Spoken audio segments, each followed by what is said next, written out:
Good evening, ladies and gentlemen, and welcome to DKMN Esports, here for round number 5 of Season 3 in the Elite Series, and we are heading to Spa-Francorchamps. My name is Ivor Mike, and I'll be taking you through the action, and joining alongside with me, he's back once again this week. It is the one, the only SJ. How are you doing, SJ? Yeah, good Mike. How you going, my friend? Looking forward to a great race at the lovely Spa. Right, just having a look at what's going on in the chat. Apparently there's a restart that's happening, which is why everyone is leaving the session. So yeah, there's a restart. There's probably a setting that's wrong, unfortunately, so it is going to be a quick reset, but unfortunately nothing's happened yet, so we can still jump into quali. Good start to the Spa already, but hopefully we'll get it underway. But what's your thoughts tonight? Like how you feeling? Obviously, we've got a few new different drivers again on the grid, which is good. But it was a really good performance last week, wasn't it? And it was just a little bit unlucky for the Ferraris, I felt, last week. Yeah, it got a little bit hairy for the ET8 guys last week, and good performance, and they're going to be trying to improve on that. Last week, of course, looking at the standings and how it's looking this week, because of course we are waiting for a moment. CPI currently lead the way on 85 points. Actually, no, that is incorrect. That is the standings from Japan. So we need to be able to get the updated standings. Try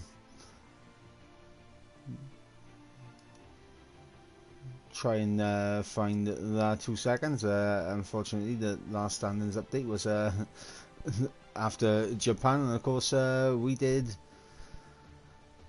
Kota. No, not Kota. No, actually, it was Japan. Oh, it's got my heads all over the place, guys. I do apologise. But yeah, after Japan, am I sure about this? Right, so after Japan, it says CPI is currently leading the way on 85 points. Juventus Racing on 56 points in second place. WOR in third on 44 points. ET8 on 32 points. RCR on 28 points. NLR Development on 24 points in sixth.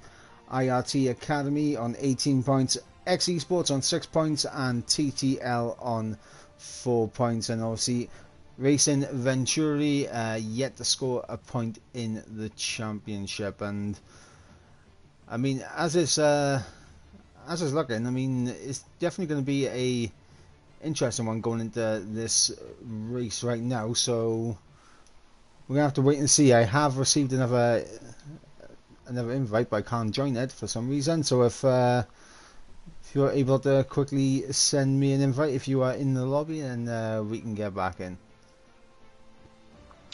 Yep, no, I haven't received one quite yet, so hopefully I'll get in as well.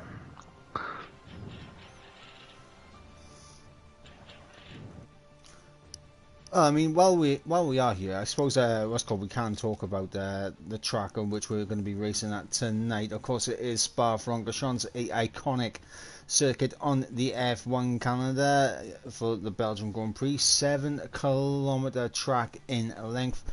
Some iconic corners. Obviously, you got Le Combes, you got La Source, you got Eau Rouge, Radion, Blanchimont, Pouon, Bruxelles, the Stavelo corner, obviously Campos section.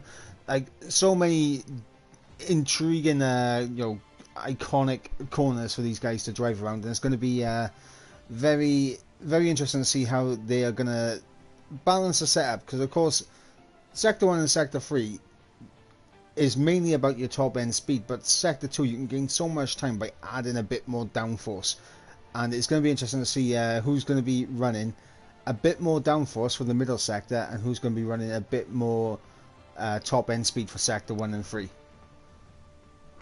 Yeah, 100%. Obviously, the bus stop chicane can be the worst place as well, because obviously you could lose a little bit of oversteer, lose the back end and then spin, and also coming into the pits as well. Belgium's pit stop is very, very tight.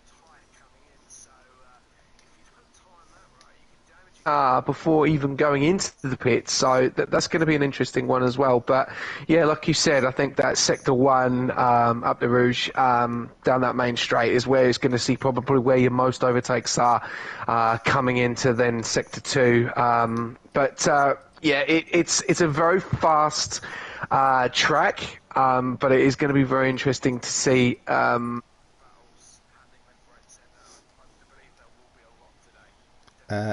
Yep, I am in the lobby now, so I've just quickly sent yourself an invite. But yeah, as you mentioned, it's going to be an interesting one. Obviously, it's going to be one of them ones where I think it's going to be a bit of a hairy one, because obviously around Spa it's a very long lap. Like, you know, I mean, 7 kilometers in length. Like, it's a long lap regardless. Obviously 22 laps over the course of the entire race.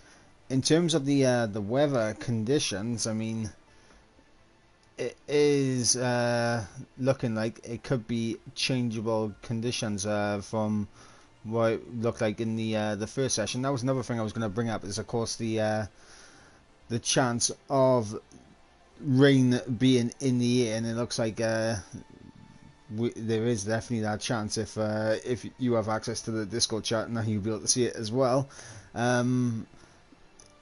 Yeah, rain is definitely going to be a factor here tonight. Of course, we are waiting on one driver to jump into the lobby.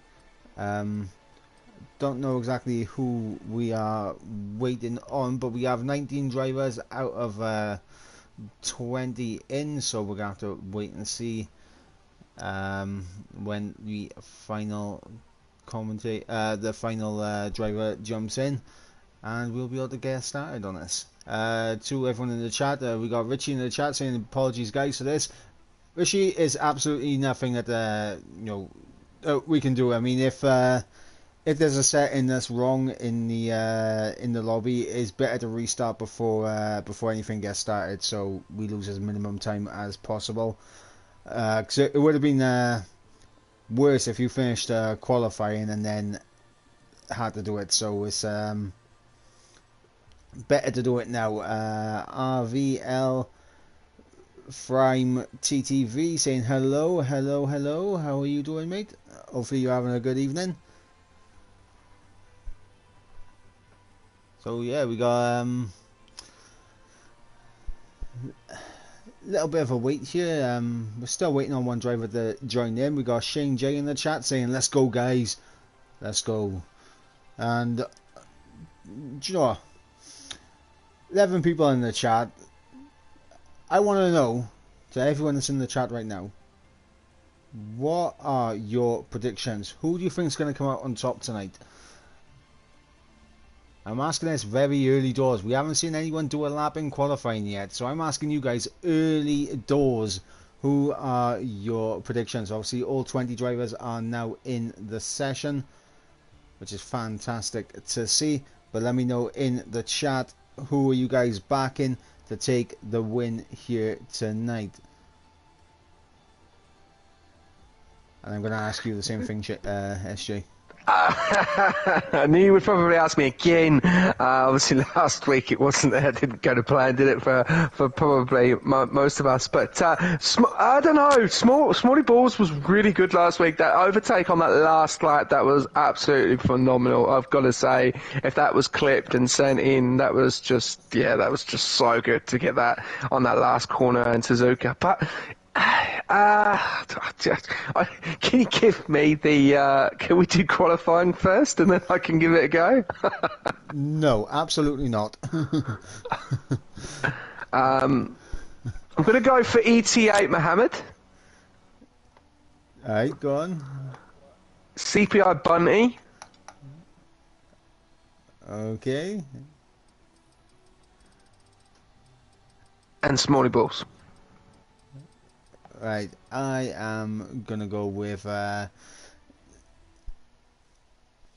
Juventus Racing Ryan, Smalley Balls, and do you know what, I might go for a double Juventus podium with Adam. Should I change mine? I'll replace ET8 Mohammed and Heine Hyde. You see, guys. You see this. You see the twisting of the rules now. He thinks he can change his predictions like after he said them. Let's Oh, come on, let me. We haven't started yet, and Heine Hyde had a very, very promising race in the last race that we done. So yeah, Smalley Balls, Heine Hyde, and CPI Bunny. Like, guys in the chat, like, do we allow this? Do we allow this late change to his predictions? I don't know. I don't think we do. We haven't even started yet. Come on, you gotta.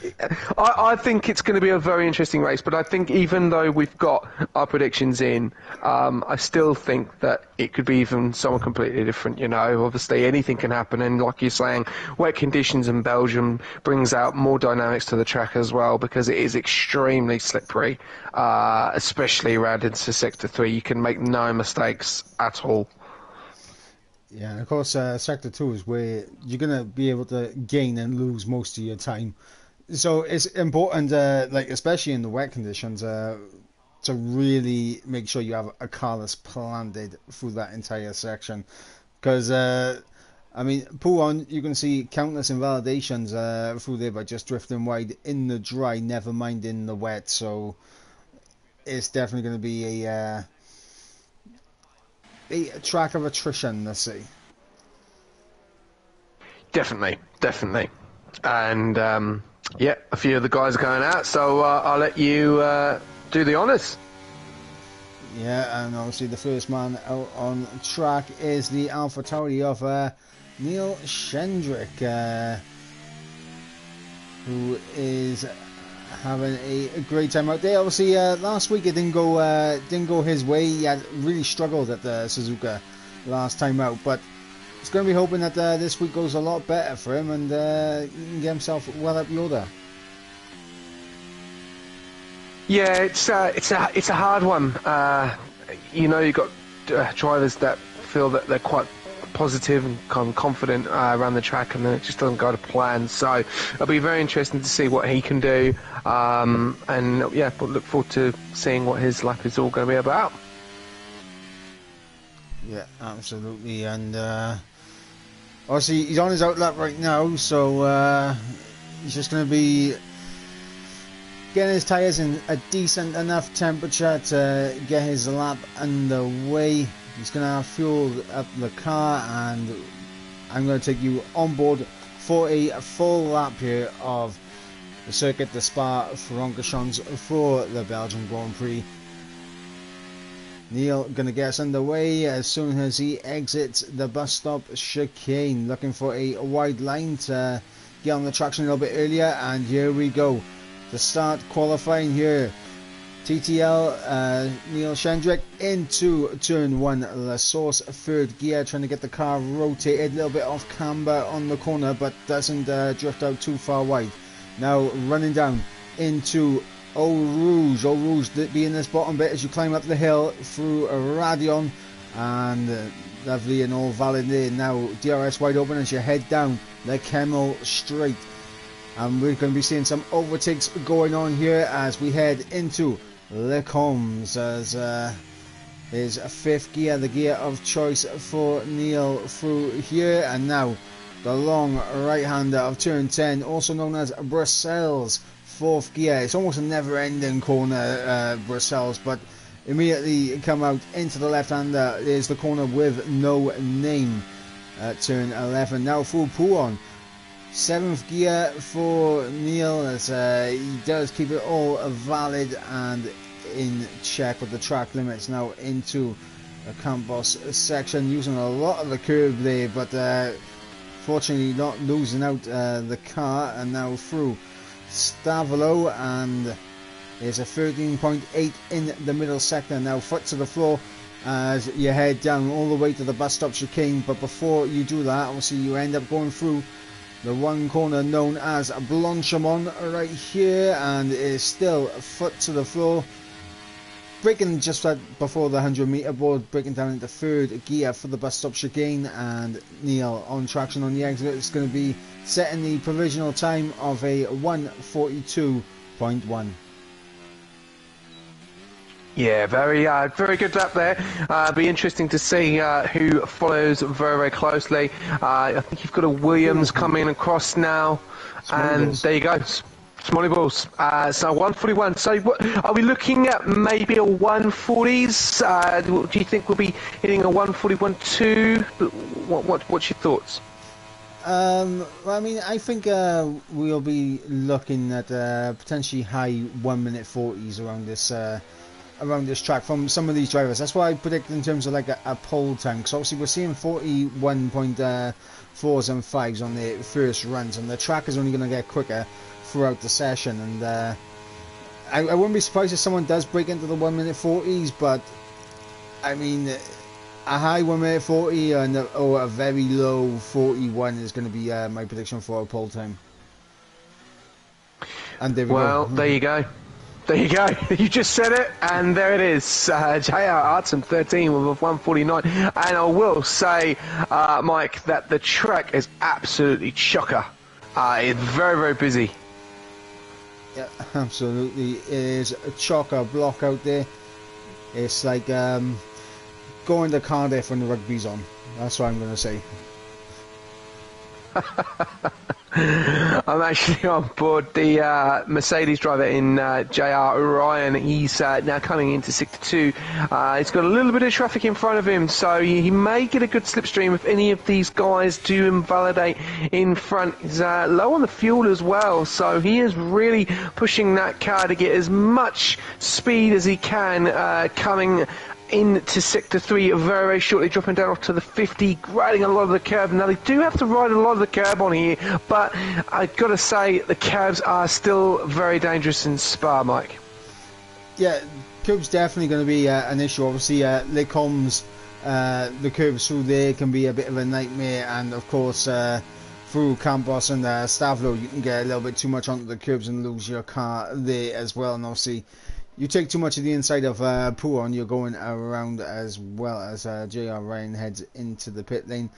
Obviously we have Igor out there on track, and Igor now coming through towards the middle sector, but he has invalid. There is an Aston Martin that's essentially come to a full complete stop. I'm on board with CPI Bundy right now in the Red Bull. He, I believe, is going to be peeling off into the pits as well. On the outlap we have both RVL drivers, Spanish and Frame out there, so both Haas drivers going to be looking to get a competitive lap time on the board. Yeah, no, it's going to be interesting to see if any of these work together, when one of them makes a mistake. But yeah, they are the only ones. You've got obviously Igor. He's just coming into sector 3 now. I think he'll jump into the pits like you said. But yeah, so at the moment, obviously Adam is the time to beat with a 149.51. Not far behind though is that ET8 Mohammed with a 141.1. So I definitely would say he's got more time in the tank at the moment, Mike, going into his next lap. Yeah, absolutely. I mean, Mohammed in the Ferrari can definitely get himself up there and potentially snag provisional pole away from Artem. Interesting how I've picked a driver for the top 3, you picked a driver for the top 3. We didn't pick the same driver, so obviously Mohammed, you picked, and Artem I picked. But yeah, they're both up there doing well for us at the moment. I did, and then I changed it. So I don't know if that's going to be karma going into the race as well. I mean, I said you're not allowed to change it, so... Where's the rules? Where's the rules? Is there any Discord rules, Rishi? Rishi, I mean, Rishi knows that when it comes to these rules, like, it's better to, just let me run with it. But on board with Spanish as he goes through No Name, the RVL driver now heading in towards Puon, 7th gear. Doesn't get the initial turning that he would have wanted to really maximise the speed through Puon, but he does keep it all valid as he heads into Campos. 5th gear, getting onto the curb through Campos and now into Stavolo.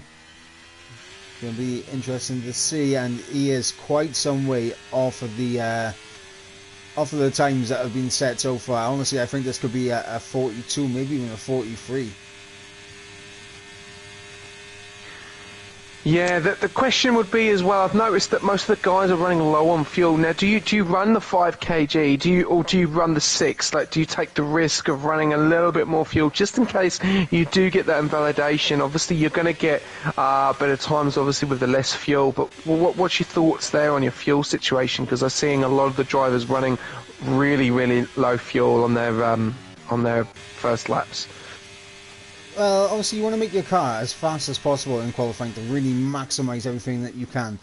And in terms of how many laps you're going to be getting around you, you're only going to be getting 3 runs. So as long as you don't, run out like literally as soon as you cross the line and have to set a lap, and as long as you're not running full fuel mix immediately as soon as you're leaving the pit lane, and that, you should be fine on fuel, just running the minimum.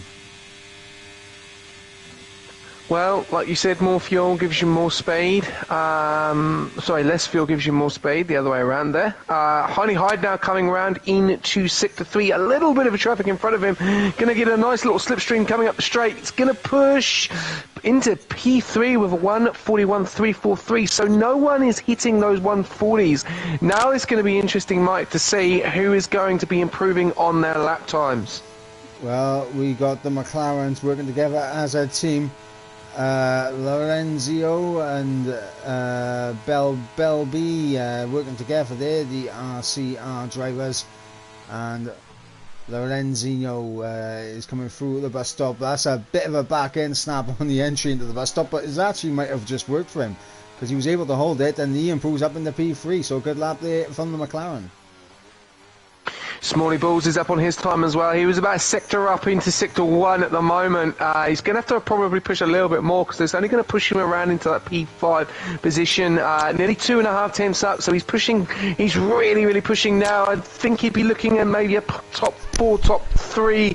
Doesn't look like he's going to get into that pole position with a 1:49, which is a very, very quick lap to beat. But Smalley Balls coming to the bus stop chicane now, which is probably the worst corner, trying to get a great enough exit you can. He's got a very good exit there, coming in, pedal to the metal, power, here we go, crosses the line, just moves up 1 place, so doesn't improve that much, but up into P5 with Smalley Balls.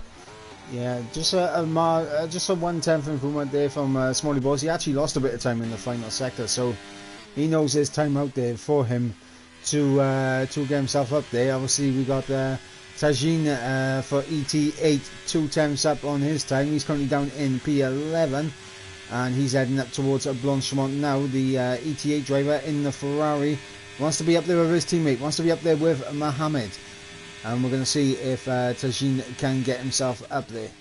For the bus stop he goes. Mohammed, it looks like he's he's had a massive switchback there. A lot of oversteer, and I don't know if he's going to do it. No, he's not. He's made a really bad mistake. He was up 2.5 tenths as well. That was pole. That was pole on the cards there, Mike, for ET8 Mohammed. Oh, as Bell has improved and put himself up in there, is an RCR 3-4 at the moment. A good performance so far from the RCR Esports team. Yeah, definitely pushing up in P3 and P4, but I tell you, I would definitely don't take your eyes off Mohammed. If he gets another run, he was literally 2.5 tenths up going into the 3rd sector. Lost it on the bus stop chicane, oversteered very too far to the right, kept it on control, but lost so much time. So, yeah, definitely one to watch. Yeah, as Rudy just managed to find some time to pop himself up into P4 on a 41.2. Looks like Aiden's just finished his lap. Neil's coming into the pits, and I believe Bunty's out there on the flying lap as well. In fact, no, he's in the grass. He is doing some lawn mowing, is CPI Bunty. And honestly, the CPI drivers need to get a lap time on the board. Both of them have yet to set a lap time. Yeah, I was just going to point that out, actually. Red Bulls have been quite promising the last few weeks. Obviously, we've been working really well together. I don't know if it's a different driver in that Red Bull compared to Mick Killer that was there last week, so they'll presume it's a different driver. So it'll be very interesting to see how they work. But yeah, like you're saying, obviously you've got 3 cars there. The Mercedes and JR Ryan that hasn't done a lap, who's on that lap at the moment. Eagle Alen, who is in the pits, and Bunty, which is, like you're saying, doing a little bit of grass cutting, lawn mowing there. So yeah, he's got to have to push pretty quick. Do you think that making a couple of mistakes, or just warming the car up, just seeing what it's like? What do you think with 3 minutes to go? I think it's a couple of mistakes here and there. You know, maybe just getting a little bit too much onto the curb, getting the back end snap, maybe a bad lock up, and it's like it can happen around most corners around here, where your back end just steps out if you hit the curb a little bit awkwardly. And yeah, it's going to be interesting to see what both Igor and Bundy are going to be able to do, because they're only going to have one run, essentially. Yeah, which is extremely dangerous, because obviously they've been making mistakes lately. It's one mistake, and you do not really want to be starting at the back here. I'm still seeing no one has really been able to push Artem's time at the moment. He is going out again, probably for his last lap for qualifying, which will be very interesting to see if he'll beat it. So I'm gonna keep on board with him when he gets close to his flyer. But do you feel that Mohammed is going to be able to test him? He was up on his time on his last lap, and he's now going out again, which is literally just behind the Mercedes itself. Do you think it can be beaten, or do you think that Artem has got this locked in? I think Artem's starting from a fantastic place. He has the advantage, but he will know Mohammed can beat his time, as Rudy's retired from the session in the pit lane. Currently on board with JR Ryan as he's getting his lap underway. Of course, he has yet to set a time as well, as he heads through Eau Rouge and up through Radion, now onto the Camel Straight. Yeah, I mean, Artem needs to improve on his lap time, because he knows Mohammed can beat that time.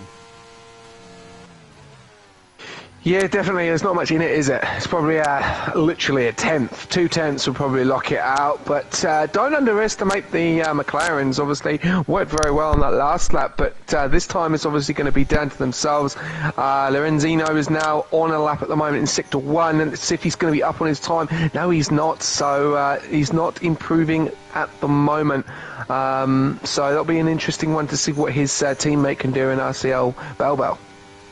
Yeah, still on board with Ryan as he's coming through the Campos section right now. A little bit of a lag spike on my end, but he has managed to keep it all valid. Let's have a look at this middle sector split. It's not actually showing me the middle sector split. It's saying he's on an out lap, even though he's on a flying lap. So I am unaware of the lap time that Ryan is setting right now, but it is a very smooth lap currently, and we're going to be seeing what he can do as he comes through the bus stop. This will be a lap time on the board, so he will be happy about that. But is he going to be up there with his teammate as he crosses the line? It's going to be P3.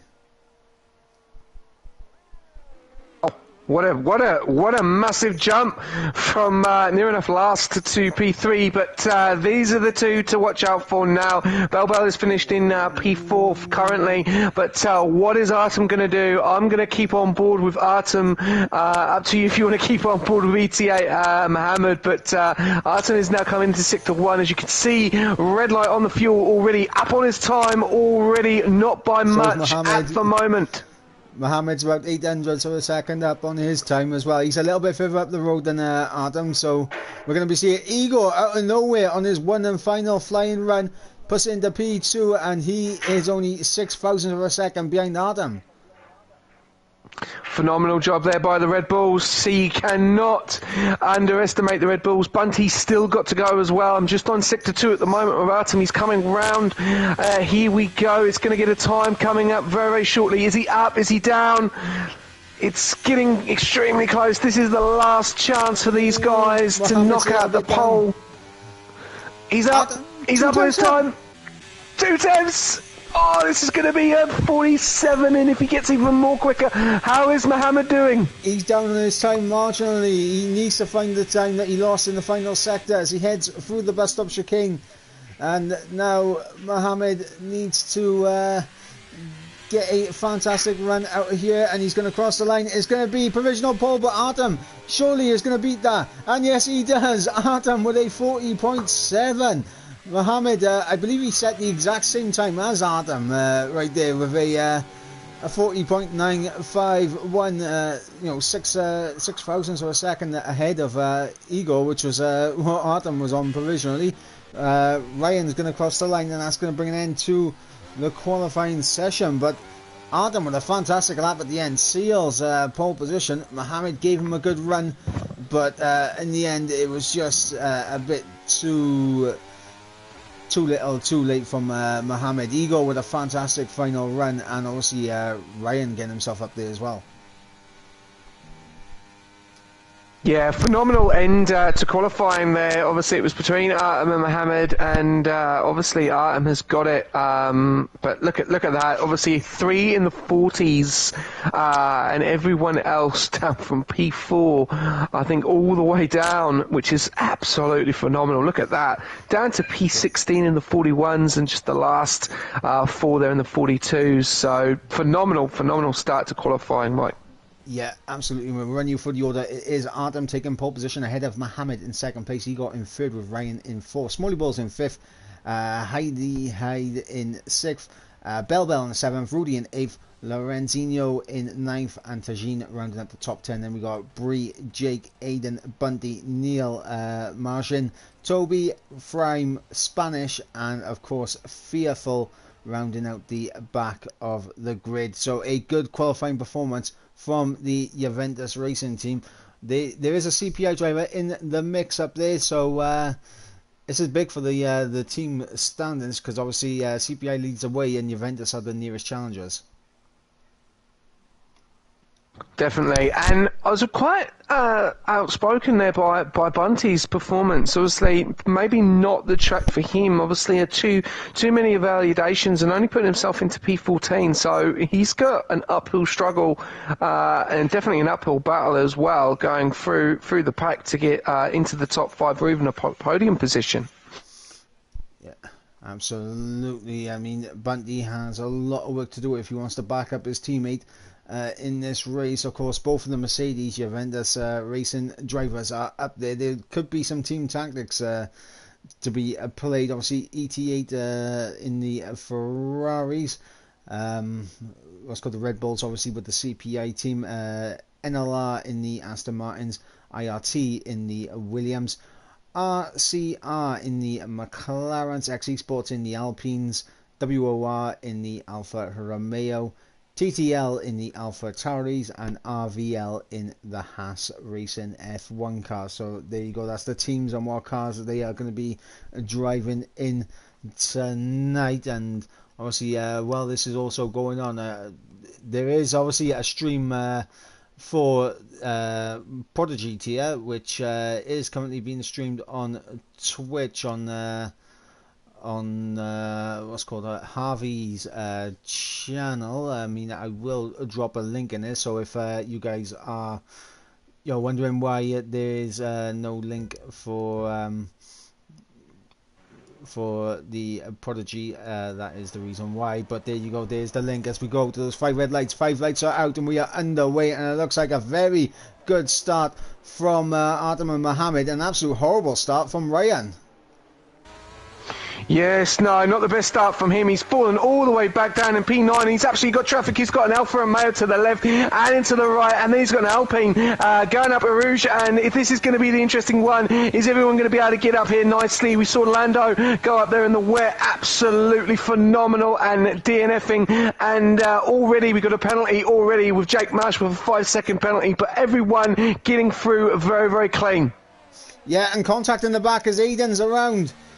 Aiden around. I couldn't quite see who went into the back of him, but hopefully no wing damage here. We got Sobi running wide through Brussels, but he's going to be able to have the inside for No Name to hold off Fearful, but Fearful trying to come back at him as we got Neil, Bunty and Tajin battling on the run in towards Puon, and looks like Bunty's going to be able to hold that, but the gap between them and the guys up ahead has grown to nearly 2 seconds already. And honestly, Artem on those soft tyres immediately pulling away, and obviously looking at the tyre selection is a very varied strategy going from everyone. Ryan started on the softs and he went from P4 all the way down to P19 on lap 1. Phenomenal, and that's what can happen. But I'll tell you something, who's had an absolutely extraordinary start is Mr. CPI Bunty, all the way up into P10, and getting very close there with Needle Shrek behind, but great performance by him. But watch out for Smalley Balls and Lorenzino and the McLarens, because they are getting closer, and you can see Bell is right behind Eagle Lane coming up to Eau Rouge, and this is going to be the one that grabs the curve very well there, getting the slipstream. Obviously DRS is not going to be enabled until the next few laps, but as you're just seeing that, Mohammed is just going side by side with the McLaren coming into turn 1, 2, and they're going side by side, keeping as close as they can, and the McLaren gets the job done. Great job there by RCR Bell. Yeah, Bell definitely needs to be making these moves ASAP, because obviously he is on the soft tyres. He does have a timer in terms of like how long he'll have the pace advantage. Obviously Adam has pulled away up front, and he's absolutely going off into the distance doing what he needs to do.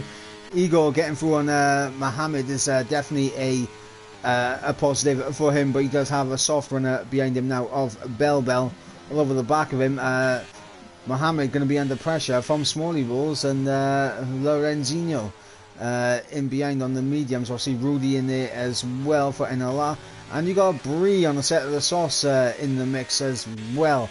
And here's the thing, right? So if we have the same weather conditions as it was in the previous session, it is going to be raining at some point in this race, and I think we are going to be having those weather conditions. It is going to be raining at some point in this race, and that makes these tyre selections very intriguing, because some have gone for the mediums in the hopes that they'll get to the rain. Some have gone for the softs just to be able to, you know, get themselves clear, and then maybe just be on quicker tyres throughout the dry period.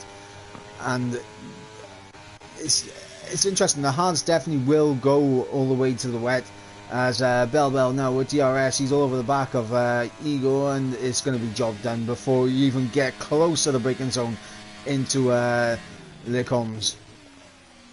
Yeah, he's flying, but also Ranella Rudy getting past Lorenzino, so Lorenzino dropping down into P7. As you can see, Smalley Balls now is right behind ETA Mohammed, but as you can see, the difference between the tyre strategies, like you were saying, a big variety there on the softs and then the hards, but the mediums and the softs obviously flying, but they are going to go off in the later stages, and if you are talking about rain, that's going to change the whole dynamics again of the race, because obviously you're going to lose the DRS, and it's all about controlling your ERS and how you what's your racecraft on track. Yeah, absolutely, and there's definitely going to be rain in this race, that I can assure you. How heavy it'll get, though, remains to be seen, as Hein Hyde on the back of Bree here for P8 on the ERS button. The Alfa Romeo closing up to the Alpine, but potentially not going to be close enough to go for a move, but in fact he's going to use a little bit more ERS to try and go for the lunge. down the inside into the bus stop chicane. That is job done for the Alfa Romeo. Smalley Balls and ETA Mohammed had a little bit of a hit there, clashing tyres coming up into the bus stop chicane. Smalley Balls took on the wider line there, didn't get the job done, is now 4.5 tenths behind ETA Mohammed, but does have the pace on those mediums. But remember, ETA Mohammed is on those hards, so he will go a longer stint than Smalley Balls, but not far behind is NLR Rudy, who is actually now gaining in on them. And I'll let you go over to Mike. Three going wide.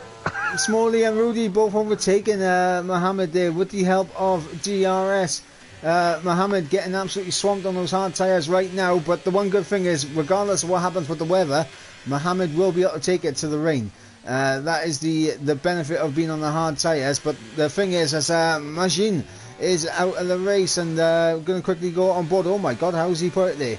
On the exit of Le Combs, the Alpha Tauri out of this race. Unfortunately, wasn't able to seal that as Tajin gets through on Fearful. But yeah, Margin out of this race. Artem has essentially pulled a 3-second lead up ahead. Yeah, just seeing that, obviously he's going to try and get close that down, but Igor has found some pace somehow, and he's dropped Smalley Balls to 6.5 tenths, and now he's right in the back of Belbel. And the problem is with Belbel, he's going to be under extreme pressure coming into the bus stop chicane. Hards versus softs, so you're telling me the softs have gone in lap 3? I mean, the softs at this point are definitely going to be beginning to lose a bit of the edge that they had at the start of the race. You've got to remember, it's a very long lap, and we are just beginning lap number 5. So, I mean, I wouldn't be surprised if the softs are starting to fall away from Belbel, and that's going to bring the likes of Igor and Smalley Balls back into it. I mean, Belbel there getting a little bit out of shape, and I think Belbel is going to lose possibly 3 positions down the Camel Straight here, because he is not going to have DRS, and the 3 guys behind will, as we go through. Rouge Radion now down the Camel Straight, and yep, he's going to be passed on both sides. Smalley Balls gets a little bit blocked by Belbel, and that allows Rudy to get through and up into P3.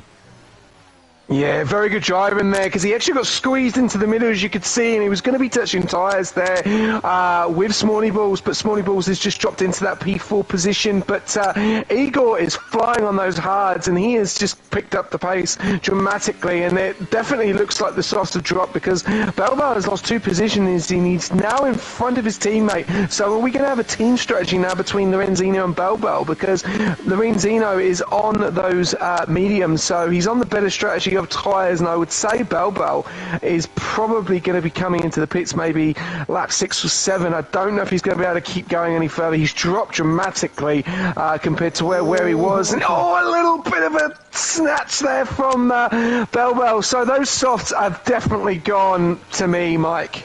Yeah, and a big indicator is that is Artem has been reeled back in by Igor as well. The race leader being closed down by the Red Bull.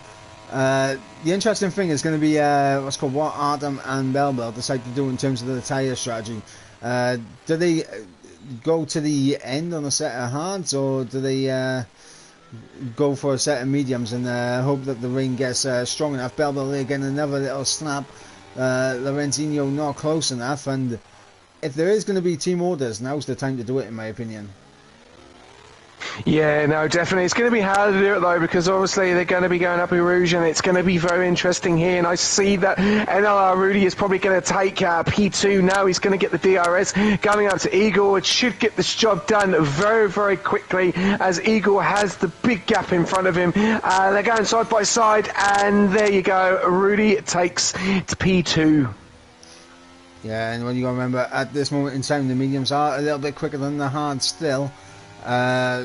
Mediums usually you're going to be pitting around the halfway point in the race now, from a set of the mediums onto a set of hards, as Bundy is dropping down the order. Neil Shendrick out of this race, and that is a virtual safety car here on lap number 6. Yeah, I've just seen that. It's just that's not gonna help the guys in front. And it brings out a full safety car, and Heine Hyder was actually catching Mohammed as well, so unfortunately couldn't get through. But this is gonna help the soft runners big time. Yeah, absolutely. I mean, Adam will be able to get a pit stop for free. So will Bell. Bree definitely as well. Ryan will be able to get himself back into this race after that horrendous start. We dropped all the way down to 19th. We've lost both TTL drivers. Both AlphaTauri's are out of this race. And it is absolutely heartbreaking to see both of them out. But, I mean, it is Belgium after all. So we're going to have to hope and pray that they come back next week bigger, stronger and better, as Adam into the pit lane, and not surprised right there. Will anyone else come in as well? Rudy is coming in. Igor is coming in. Everyone's coming in, and I think everyone is predicting that it is going to definitely go to the rain before the end of this race. So there's definitely going to be a call for mediums. Adam going for a set of hards. Seeing plenty of medium tyres in the pit lane. Rudy on the set of hards. Belbel on the set of hards. Igor going for a set of mediums. Heinheid going for a set of mediums. Mohammed on a set of mediums as well. So everyone coming into the pits and opting for a fresh set of tyres. Yeah, and I think the only person that's lost out here was Igor. He was on those hards, which could have pushed him a lot further on in the stint. And if it doesn't rain, I'm not saying well, we don't know what's going to happen, but you are saying there is rain. These guys will be able to go to the end now on these hards. So these mediums will be obviously the quicker tyre, but the hards will go the longest stint. But yeah, until that rain comes, obviously the mediums are probably the better tyre at the moment. But who's won in that strategy and who's lost out there, Mike? In terms of the strategy, I mean, Adam, Rudy, Smalley Balls managed to jump up into... actually, no, he was ahead of Igor. No, actually, no, he jumped Igor in the pits, didn't he?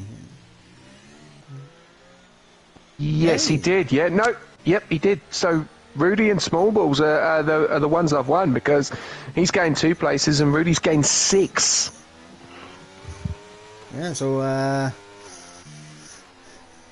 yeah, Small Bull's able to jump the Red Bull in the pit lane. Of course, the Red Bull garage obviously very early in the pit lane, so I'm guessing he got held up as cars were coming through into the pit stops. And yeah, I'm just quickly going to send you what the conditions look like for the race, just so you can see, and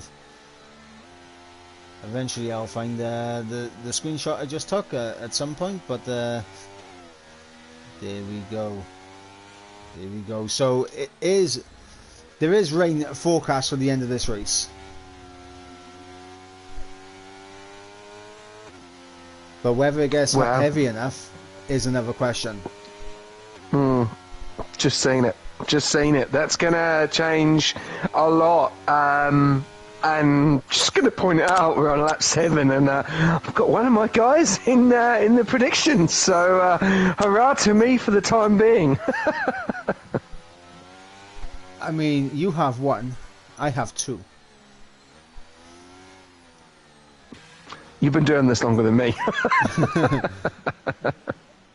There's an absolute massive kerfuffle going on at the bus stop chicane right now, as Bree, Ryan, Hyde and Mohammed getting 5-second time penalties for ignoring yellow flags. It looks like someone's overtaken someone, or someone's made a mistake somewhere, and it's caused an absolute carnage in terms of the penalties. I mean, these will definitely be removed, but these guys need to be able to navigate all this and try to make sure they don't lose out anymore. But Mohammed did get a 5-second time penalty, so that is heartbreaking for him. And yeah, there's a lot going on right now. There's a lot of shenanigans going on in the midfield. Yeah, I've just seen that. Question is that Honey Hyde as well, and it's happening again. We've got another 5-second penalty for ignoring yellow flags to Honey Hyde, so that's not going to help him. And if he does get removed, then great. But if it doesn't, then yeah, that's going to drop him down even further. The question I want to ask you, Mike, is can anyone catch the man out of the front at the moment? JR Artem, he's been quite impressive so far. We had about a 3-second gap in front on those softs, but now now he is on the same strategy as NL Hardy and Small Ballsy, and he has the mediums in P4 and Eagle on his tail as well. How do you think he's going to pull away on the safety car restart? Because he is going to be the one leading the race and leading it from the safety car restart. But how do you think he's going to go? I mean, Artem needs to get a fantastic restart here. He needs to catch Rudy absolutely napping and hope Rudy gets under pressure from Smalley Balls and Igor in behind. Obviously, Bell is going to be an interesting one as Ryan gets a 5 second for ignoring yellow flags, and I think Ryan's joined the session, so I think Ryan leaving the session, and that has caused an absolute issue going on in the race. I mean, I did see that there was another ghost car of Igor as well in front of Bell, so I'm wondering if Igor's left the session as well because his car's ghosted. Well, that's going to be unfortunate, definitely on the safety car restart. It just seems here that, yeah, Bell, like you're saying, there's a lot of drama going on here at the moment. So I have to wait and see how we go on the safety car restart, and hopefully these guys get back in. And this is, yeah, definitely not helping Bell in front because he's got that car ghosted in front. And if it does unghost, then, yeah, that's going to be big problems for the McLaren. Hopefully he should be able to go straight through it. But I think Artem has decided to go, and he's got a little bit of a gap in front of him at the moment. How does he take the bus stop chicane? Pretty good so far, but it's going to be Small Ballsy and Eagle, which are going to get quite close together coming into the first corner. But a clean sweep at the moment, Mike. Yeah, as Bell and... Bell and Eagle were ghosting through each other, but obviously, I mean, we can see that Eagle is right on the back of Smalley Balls and going for the move here. For some reason, his ghost keeps flying back towards Bell, who's just being overtaken by Mohammed, and Mohammed definitely on those mediums can maybe try and play himself a factor. Of course, he does have that 5 second time penalty. If it does rain, it's heartbreaking for Heinheid and Mohammed, and of course for Ryan, because they are going to have to serve that in the pit stops, but I think Stewards may end up removing those 5 seconds. Yeah, no, like you're saying, it's going to be heartbreak. Bunty is extremely close to Lorenzino. We've seen them battle quite a lot over the past few weeks, and he is pretty close to him. He is on those mediums. Lorenzino is on those hards as well, but he's just following him around, keeping close to him. He's got RVL flying behind him, which is around about a second behind, so he's pulling away the gap there. We can see Heine Hyde is getting very close to RCR Belbo as well, so these battles are happening. He's going to go around the outside at Blanchimont, and he's actually got it done just before Blanchimont. But that is big cojones from Heinheid to really put the car there to go around the outside of Blanchimont. Yep, I've just seen that, and I've just seen Bunny as well. He's right in the middle of this sandwich between a McLaren and an Alpine. He's coming on the left-hand side, trying to get the move done. Does he get it going into the first corner? He's going side by side with the Alpine. Remember, Sainz got smashed into the side in the last Formula 1 race here, but Bunty gets through, and he's actually got 2 places there from P10 up into P8. But look at the train behind him. Brie is there, so is Lorenzino, and they're going to go at it. DRS is not enabled either, so it's all about ERS, but you can see the Alpine, he's got a great slipstream. Is he going to go for the move? They're going side by side. Oh, lovely move there by the McLaren. What a move there from the McLaren driver, Lorenzino. Absolutely fantastic from Lorenzino. Ryan seems to be having a lot of issues as it currently stands in terms of being able to stay in the lobby. Obviously, he is glitched in terms of the timing table on my screen, so that is unfortunate. But yeah, I mean, what that's done is left a nice nearly 3 second gap between Bundy and Bell up ahead. Also, you got Mohammed and Hyde with 5 second time penalties after the absolute shenanigans that was going on. Obviously, you got 5 second time penalties for ignoring yellows. Ryan also got one of those penalties as well. It'll be interesting to see what exactly happened after the race is over, because I'm sure there'll be some stories reports going on regarding that particular situation. Igor on the back of Artem now as we begin lap number 11. We're just entering the halfway stage in this race. It isn't raining yet, but Igor takes a tighter line, and I think that's a little bit of gamesmanship from Artem. He's kind of let him go there so he could get DRS come back at him.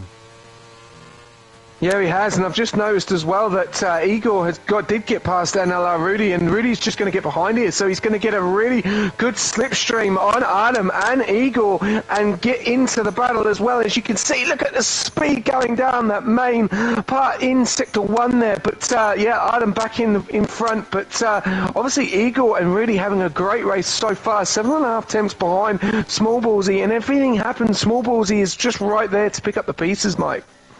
Yeah, absolutely. He is just about within touching distance, and definitely in a position where if something does happen, he can capitalise on it. But he does have Mohammed and Hyde going to be putting him under pressure soon. They're obviously on the set in the medium tyres, so they have the quicker compound as it currently stands. But Smalley Balls needs to do everything he can to make sure he stays with these three in front of him, otherwise he'll be essentially a stone in water. He's just going to be sinking through the field. Yeah, it's going to be very interesting to see how these top three, and Rudy, Igor and Artem, run at their ERS. As you can see, Rudy there with 54%, Igor with 49%, and then obviously Artem with 59%. So a little bit more at the front at the moment. But as you can see, Igor has literally, look at the speed that Red Bull picks up coming through into the bus stop chicane.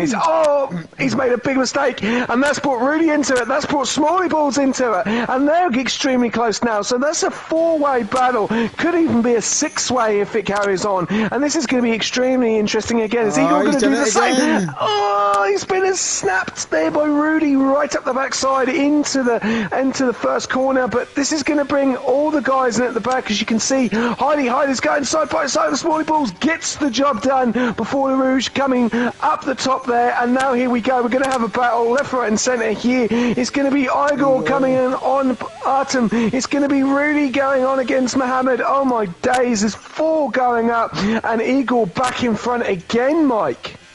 Yeah, that was obviously we saw what happened last lap. A little gamesmanship from Artem running deep intentionally to let Igor take the position so he could have DRS.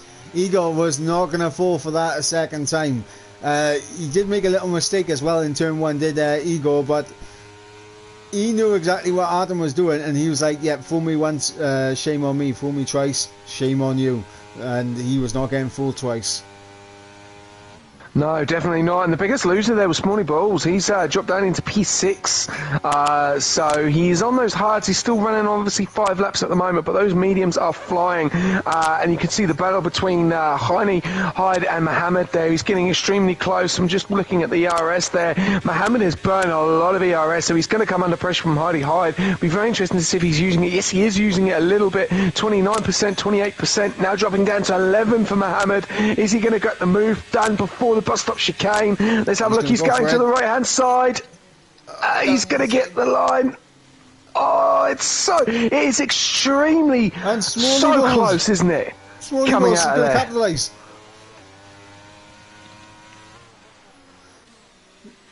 Smalley Boys capitalise up in the P5 for him. Igor picks up a 3-second time penalty. That is crucial. Artem right underneath his rear wing as we head up towards Eau Rouge and Radion. Come straight now. Igor's going to lose out here to Artem, and I think he's going to lose out to Rudy as well, so he's going to lose 2 positions here as Artem's going to go through, and Rudy's kind of boxed in, and Rudy does follow Artem through as it looks like Igor's going to try and fight back. He's on the inside for the exit of Le Combs and absolutely sends it down the inside in towards Brussels. Igor back ahead of Rudy, but good battling going on between the top 3 right now. And Smalley Balls is back ahead of Mohammed and Hyde, and he's back up into P4. Yeah, great battling in that top four at the moment, but that big 3 seconds is definitely going to hinder Eagle's performance there. That's just basically gives Rudy and Small Ballsy a massive chance there. Honeyhide is getting closer, but now he's the one. It looks like the Honeyhide has just completely swapped positions between Smalley Balls, because Smalley Balls is up in P4 and Honeyhide's now gone down to P6. Yeah, of course, side-by-side action between Heinheid and Mohammed through the bus stop chicane. Obviously left the door open for Smalley Balls to take advantage, and he did take advantage and then managed to get the job done with DRS down in towards the combs. But Heinheid looks to be quicker than Mohammed right now at this moment in the race. Obviously, we're about to begin lap 14 of 22 here at the Spa-Francorchamps, and Artem has pulled a 1 second gap to Eagle. So that definitely helps him going into the DRS, which is very soon. And then you've also got Honeyhide, he's very, very close to Mohammed. Problem is, though, Mike, they're burning a lot of ERS. As you can see here, 11% on Honeyhide's, 6% on Mohammed's, and there's still a long way to go. And Honeyhide is not going to get anywhere near Mohammed for the DRS at all. So that's definitely hindered him. But I'll tell you something, what has brought him into it, the slow chain of cars in front of him. Mohammed in obviously in that P5, literally a DRS train, but gonna join that, if they're not careful, it's gonna be Bunty, because he's now up into P7 and he's only 2.6 behind, but that gap is going to drop dramatically if these guys keep battling. Yeah, and Heinheid is looking for any opportunity to try and get through right now, and as you mentioned, that gap is falling. And what you got to remember as well is that Mohammed and Heinheid do have that 5 second time penalty, which of course will be served in the pits if it does go to the wet conditions, and obviously that will mean that both of these guys will come out behind the likes of Bundy, Bell, Lorenzino, and potentially even Toby as well in P10. So it's definitely going to be an intriguing one if it does go to the full wet conditions. Obviously, we're not seeing the clouds completely cover the track as of yet, so we're safe for the time being in terms of the wet weather conditions. There is a possibility at the end of the race it does go to Inters. Obviously, these mediums now, see, late 8 laps on them, they are going to begin to fade away. From this lap onwards, they'll begin to fade away from the hards, and I think you're beginning to see that, because look at Igor. Igor struggling to keep with Rudy, and obviously you got Smalley Balls, closing up to Igor, and you're seeing Bell getting through on Bundy for P7, and he's up the order, and we're going to see that gap between Bell and Heinheid, in my opinion, begin to come down through the middle sector. Yeah, you're right. That rain is obviously going to change the whole dynamic still. Obviously, it's still looking quite bright out there, and not looking like any rain at the moment. So still a long way to go. So anything can happen. But yeah, like you're saying, mediums are going to start to drop off. Mohammed is getting closer to Smalley Balls, even though he is on the mediums as well. So it will be unfortunate if they do serve that penalty. If they don't, then will that get removed? That'll be the question, because if it does, then obviously Mohammed and Heinheid are in a really good position, because Igor has actually got a penalty due to track limits as well. So that'll be the talking point. Hassa Spanish has lost it through Pouon. Sorry, I was just flicking on board to see if he had any wing damage, and he seems to be fine. Looks like he's just clipped the inside curb and has lost it on the runoff. Fearful out of this race, and that's another safety car. Oh, and they've just timed that well there. Igor and Smalley Ball straight in. Just managed to get it done and dusted. And obviously everyone all the way down from P3 all the way down to P9. So Rudy and Adam both lose out, but they are on those hards. So they'll probably want to go an extra lap and then come in again. But I'll tell you something, the McLarens are doing a phenomenal job there in P7 and P8. The best team in the top 10 at the moment. Obviously you can see there Lorenzino's just dropped down, but soft tyres, so definitely not thinking of rain at the moment, these drivers, I don't think. Well, I mean, like I said, it's a possibility of rain, obviously, judging from what we saw. Obviously, Eagles had to give that position back to ET8 Tajin. The good news for Adam and Rudy was the fact that they were able to get themselves ahead of the safety car before it left the pits. Because you saw Igor, Smalley Bulls, and everyone diving into the pits like immediately, and it was such a late call for them to get into the pit lane. Meant that Rudy and Adam missed that opportunity, but fortunately for them, the safety car hadn't come out of the pits onto the track before they got through turn 1, so they've been able to go around. So if they come into the pits, they very much could still maintain first and second out on track. Yes, correct. Yeah, 17 seconds as well. So if he does go, Tajin goes in as well, then yeah, I think it could be. They could still take the lead, but I'm not. It'll be very interesting to see, because I don't know if they will, because Smalley Balls is just literally behind that. So it's going to be very interesting to see how they do. The question will be is when Adam does eventually do pit, if he does go onto those softs, can he be caught? Because he was extremely quick on the softs, and he's definitely, as he's just gone in as well, and Rudy has gone in as well, and Tajin I think is about to go in as well. But yeah, the question is, can he be caught? Because 3-second gap at the beginning of the race on them softs, and he's been very, very quick. Do you think Rudy can catch him and put some pressure on Adam? I mean, potentially. Obviously, we've yet to see these guys on the fastest tyres, and now we're going to see where these two come out to, because they're on the pit lane exit. Adam will retain the race lead, and yep, Rudy will retain P2. So that pit stop has actually worked out in their favour, and they are now at the front on soft tyres. Igor, oh my god, Igor's just gone straight into the back of Tajin. That's wing damage for the Red Bull. I've just seen that, but the one thing I'm going to... which is a questionable situation here. The Ferrari in Tajin on 10 lap hards with everyone behind him on fresh tyres. It's going to be a sitting duck on the safety car restart, and definitely going to cause problems, because we're definitely going to be having the safety car coming in around about, I would say, we could be looking at lap 19, I would say, maybe. No, probably lap 18. That'll be lap 18. End of the next lap. Which, of course, makes it pretty obvious that the source of the better tyre to be on, because obviously they'll get to the end without an issue. Mediums, there won't be a drop-off at the end of the race, even though I think the softs should be fine to the end of the race in terms of the pace that they'll have, but the mediums, I think coming on to like the final lap might be the slightly quicker tyre. Eagle, with that wing damage though, is going to absolutely plummet through the field now, and Tajin on those 10 lap old hards is definitely going to plummet through the field also. What we've got as well is Jake, who's got a drive-through penalty for speeding under the what's called safety car conditions, so Jake is essentially out of this race.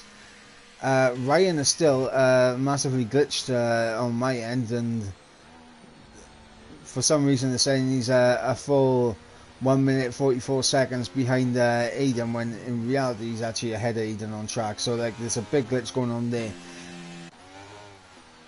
And I think we're going to have the safety car in lap... No, it's going to come in lap 19. Because obviously the Williams is just so far behind. Sure. Yeah, Aiden's 11 seconds behind, 9 seconds behind. So, because I'm saying lap 17 for Adam, which is now coming on to lap 18, which the safety car is now about to cross the line. So it will come in lap 19. Because Ryan has been lapped. He's 1.52 behind. So if you look now, we've got Adam on lap 18. So the safety car will come in lap 19. So that does not help the mediums in my case. I think that the mediums is a bad mistake, because the soft runners are only going to have 4 laps of racing. Yeah, and it does look like we're going to be able to avoid the ring. So the The little indication that we had now in terms of the weather settings and that have failed us. So the weatherman needs to be fired. I mean, let's be honest. When does the weatherman ever get anything right? It's our own fault. We should never trust the weatherman. And I did say lap 19 as well, and I was right. So I've got that right, but not the prediction. I mean, it's coming in at the end of lap 18. Like, you know, personally, I think I'm right. Well, I said lap 19. I said end of lap 18. Yeah, well, it's coming on to the lap 19, so I'll it's agree the end to of lap disagree. 18. It's coming into the pits. Look, everyone in the chat, like, you guys understand. Here we go. You understand, right? You know, I mean, there's no argument with it. Like, it's just there is the no fact argument. No. the safety car will come in at the end of this lap, and if it stays out for another lap, then you'll be right. I am right though in regards to the tyres. I think this mediums is a bad mistake. They are going to not be the quicker tyre. You're probably 4 laps on the softs. They're going to be going off around about maybe lap 6, so they're going to be the lot quicker tyre from my understanding. So I think Bell and Bunty could be in trouble here between Mohammed and Lorenzino. And it's going to be very interesting to see if Rudy can get to the back of Adam. So this is going to be very interesting, Mike, going into the closing stages of the Belgian Grand Prix. Yeah, absolutely. And of course, the top 3 all on a set of soft compound tyres. Adam and Rudy do have 1 lap fresher soft tyres, so they should be absolutely fine. Bell and Bundy, as you said, on those mediums are going to be under some severe pressure because Mohammed, he's served that 5-second time penalty. He's still in P6. Obviously, Henheid down in P9, so he lost out massively with his time penalty, and he's on a set of medium, so he's going to be under pressure from the soft runners in behind him. But the pack is being backed up, and Artem is going to pick the time when to go, and I think he's actually already gone. Yeah, he has. He's not got the best of starts, though. He wears 4.5 tennis. He's pulling away now, going with the first part of the main straight of the grid straight. So let's see how Rudy goes, because Rudy is really going to have to push now, because I think DRS will get enabled, but he'll only have maybe 1 lap of the DRS, but he's really going to have to push. He's going to have to burn everything he can with DRS, because Adam has been extremely quick this race. He's pushed it into 3.5 temps. It's now 2.5 temps. He is absolutely gunning for him down this main straight, and he's not going to make the move. He's just going to sit back for the time being, but he's got very close, as you can see there, a purple in the first sector, and he's absolutely left. Smallsy Balls has absolutely left Bell in the dust there with a 1.2 second gap, so that's definitely not helping the mediums. And as I can see here now, the softs are flying, Mike. Yep, the softs are flying. Obviously, there's a big battle going on between Lorenzino and Mohammed. Obviously, you got Toby and Henheid in behind, having a bit of a scrap as well for P8 as you go through P1. Looks like Toby's going to hold on to that position. Lorenzino and Mohammed getting close to each other, as well as the top 2 with Rudy and Adam. Yeah, I reckon Rudy is going to try and make the move so quick. He's burning a little bit of ERS at the moment. As you can see, Adam is now burning his 81% between both of them. Rudy is right there now, and Rudy looks like he's going to make the move. I don't know when he's going to make it. He's not going to get the DRS yet, and there's still a little bit of time left to what can change here, because Smalley Balls is getting closer as well. He is behind 71%, a little bit less ERS there, and you can see NR Rudy is the quickest car on track so far. I definitely say he's going to make the move coming up to Rouge very, very shortly. Adam is pulling away slowly. He's trying to pull away 79% now to Rudy's 84. So Rudy is definitely managing his ERS. Look at the slipstream he's got. Look at the speed that Aston is going to go. He's going to go for the move for the leading of this race on lap 20 out of 22. But they are going side by side.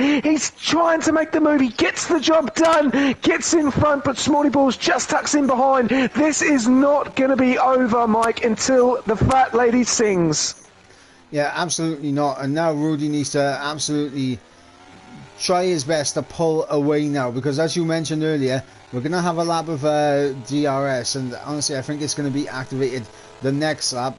So lap 21, DRS should be activated if my math is correct. So we'll have DRS down the Kemmel Straight, and then we'll have DRS into turn 1 and down the Kemmel Straight for lap 22. So there will be free usage of DRS, and obviously that is going to bring Smalley Balls into play as well, because he's in a position where these guys can battle, and he'll have the superior ERS, and he could have the good run coming out of La Source after these two are battling side by side with each other.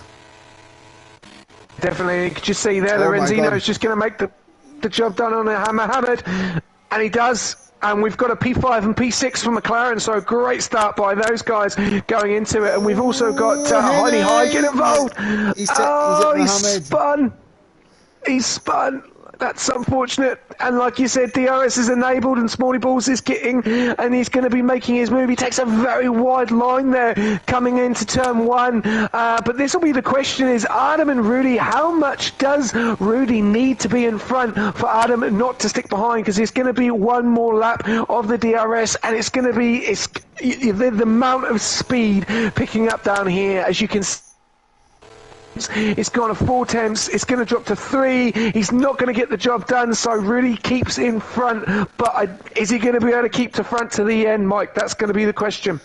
Well, honestly, Rudy would have been hoping that Adam overtook him there, or Smalley Balls went for the overtake on Adam. Of course, that didn't happen, and the reason why Rudy would have hoped that was going to happen is because the last lap DRS is going to be the one to keep an eye on, and Rudy has tried to use ERS to try and pull away, and he is still using a bit to try and get himself outside that 1 second, but that DRS on the final lap is going to be the most crucial thing. Adam is in a good position right now where obviously with DRS and his ERS as well, he should have enough to get this race lead off of Rudy. Smalley Balls is in the mix as well. Bundy has closed back up to the top 3, so Bundy slowly coming back into this.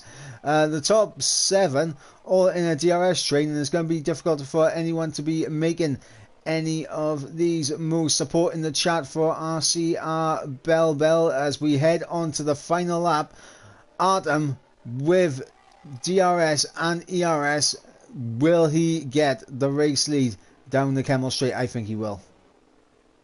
I think he'll take the lead, but I think it's going to come into Sector 3. You've got that long, you've got the loop, and then you've got basically flat out, and as we can see, they pick up the speed, and is it going to be a final try and overtake near the bus stop chicane? As you can see now, Adam just doesn't seem to have the pace. He's in 4.5 temps. He's got the speed. Is he going to be able to get it? He's running low on fuel. He's not switched back, and he's going to keep by him, but he's made a real big mistake there. He's still close behind him with 2.5 temps, but running low on fuel, and there you go. Rudy has lost the back end, and they are right behind each other now, going on the last hurrah of the last lap, and Smalley Balls has still got a chance because he's the only one that hasn't made any mistake, and he's got the most ERS. Does he go for the move, Mike, to the end? Honestly, Smalley Balls needs to get a fantastic run, be as close to these guys as possible if he wants to try and take this win. He does have the ERS advantage over the top 2. Adam needs to tuck into that slipstream on Rudy and get this done in the bus stop chicane. And now with ERS being used, he's tucked into the slipstream. There's the flashing red light from Rudy. In behind, you got Smalley Balls closing in as well. And Adam's going to try it around the outside. Rudy's going to try and defend the inside line at the bus stop chicane. Adam's going to try and send it. Oh my God, Smalley Balls in the mix as well. He's going to go for the switchback. Oh my God, it's going to be a drag race to the line. Who's going to win this? Oh my God. Oh, Rudy takes it. Smalley Balls gets speed 2. Phenomenal. And I get a double podium prediction. Get in. What an end, Mike, to that Belgium Grand Prix. Phenomenal. Absolutely incredible end to that race there. Absolute drag race to the line. It got a little bit, let's say, a little bit elbows out as they were approaching the line and the final corner there between Rudy and Adam. I think Adam might have picked up a 3-second time penalty right at the end there, which of course dropped him off the podium. It's going to be interesting to see if that 3-second time penalty will be contested. Yeah, definitely. Right at the final corner as well. I was thinking about the bus stop chicane, picking up that speed coming through that flat sector 3. Great race in there. And, oh, well, my prediction for driver of the day has got to be NLR Rudy. That was a phenomenal performance. Literally didn't lead the race until literally the last couple of laps. So, yeah, he would be my driver of the day. Followed closely would be Bunty just behind as well. So, but what a race. What an absolute end to the Belgium Grand Prix. Yeah, absolutely. And that man, NLR Rudy, takes the top step of the podium. Smalley Balls with a fantastic podium as well. And we'll run you through the order. So it is Rudy who takes the win. On track, it was 6 thousandths of a second between him and Adam. That's how close it was. Smalley Balls in second, Bundy in third, Adam in fourth, Belwell fifth, Henheid in sixth, Lorenzo in seventh, Tajin in eighth, Aiden ninth, and Bree rounding out the top 10. Outside the top 10, we have Spanish, Mohammed, Igor, Toby, Frame, Jake, who got the fastest lap, and of course Ryan, who was out of the session. Now, non-finishers were Fearful, Neil Shendrick, and Margin. So, yeah, 3 retirees. Obviously, Ryan with his connection issues obviously didn't see the checker flag either.